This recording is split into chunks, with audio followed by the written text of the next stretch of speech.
For someone to be able to look at a child and molest that child, that automatically means that that person lacks self-control.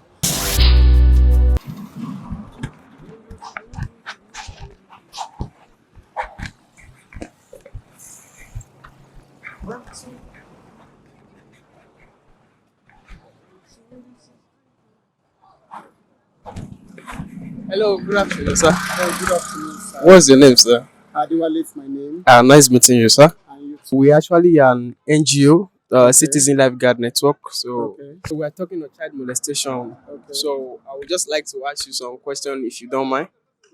All right. Thank you very much. Thank you, Mr. Wale. Okay, sir. I would like to ask you this question. I believe over time you have heard about the word child molestation. Yes. So each time you hear this word, what comes to your mind? Hmm.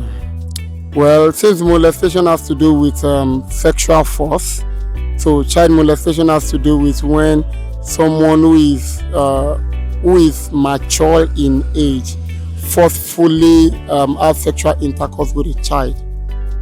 So that is more like the definition of child molestation in my own. Your own understanding and view. Is this something to be encouraged? Never to be encouraged. Never to be encouraged. So I would encourage it. I will never encourage it. So. Who do we blame for child molestation? Hmm. Yes, who do we blame for child molestation? Who do we blame? Child molestation. Because the blame cuts across quite a lot of people. Example of such? First of all, we blame the parent. And why will we blame the parent? We blame the parent because sometimes parents are careless in the way they raise up their children. And for example, maybe somebody is battling with sexual vices, and people don't share their troubles with other people because they feel ashamed. But if parents were to teach their children how to, let me say, dress decently, that will probably reduce the chances of molestation. But you see some parents, they are the one that will, especially the mothers, they are the one that will get their children cropped up and mini skirts and all those things. So when they do that, somebody that is already maybe struggling with such kind of thing, that can be a temptation to that person, and so that is I will blame the parent.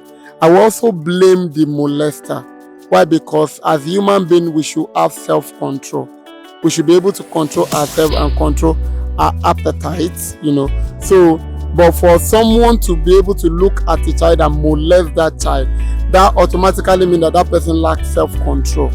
So let me just stop at blaming those two people.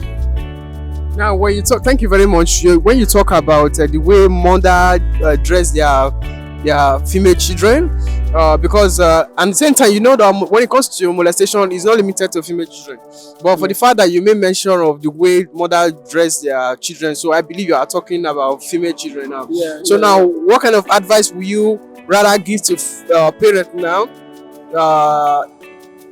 What kind of advice would you rather give to parents when it comes to dressing their female children?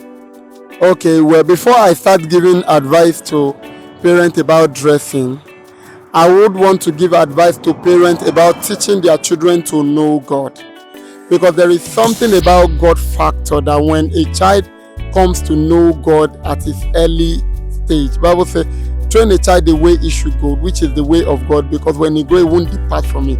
When a child knows the way of God from the early stage, that brings a bit of caution and protection on that child.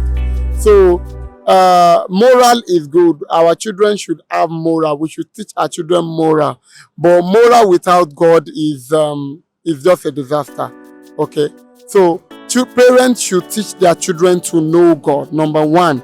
Number two is that parents should teach their children morals and how to behave, how to dress decently. Okay, so if they have to get clothes for their female children, because I'm talking about female, I don't know if you asked me about me anyway, But talking about female, if they have to get clothes for their female children, they should get clothes that are covering enough, that are decent for them, because it is the way they bring up that child, in training that child, that the child will grow up to feel, oh, this is what is right. So if you already start introducing the child to miniskirt, crop top, sure you understand, at early stage, then the child will grow up having that. And this kind of thing is even what leads to rape in the future, because the child will eventually grow up to be dressing that indecently. And after a while, we now say that, oh, I'm being raped. Yes, rape is bad, but what are you doing that led to that? So I think that those are the two things I'm also going to say concerning that. All right, thank you very much. I believe you have heard what Mr. Wale have said. So you as a mother, dress your child or your children decently and give them good moral. Let them have the fear of God. Thank you. See you next time. Thank you.